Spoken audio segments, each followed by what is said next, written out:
各位企业先进，大家好，欢迎点选中小企业简易资金管理工具操作例题。接下来的操作例题是针对购买固定资产所设计的例题。范例4， 6月15日向跑得快汽车公司购买一台货车，银行转账支付50万元。因为货车可以开很久，所以我们将它归类为固定资产，并选取运输设备的部分。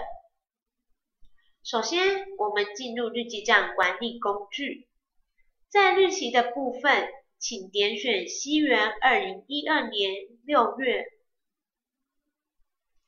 接着点选支出，银行存款支出。我们知道范例4是6月15号所进行的交易，所以点选15日。编号的部分可以自行输入，以范例4来说，我们可以输入跑得快。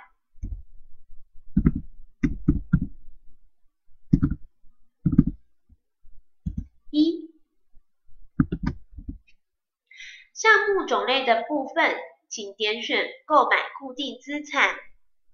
项目名称的部分，请点选银行存款。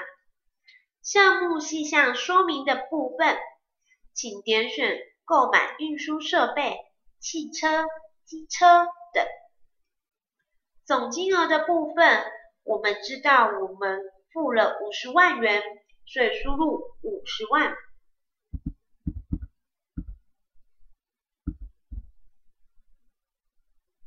在说明的部分，我们可以输入向跑得快汽车公司购买货车。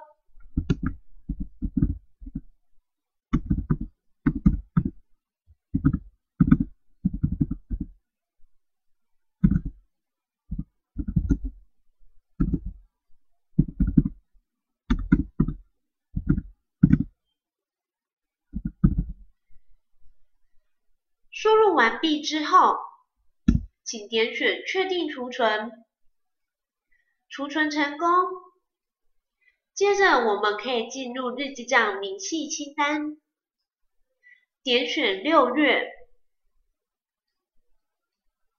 再点选刚刚输入的那笔款项，这样这笔输入就算完成咯。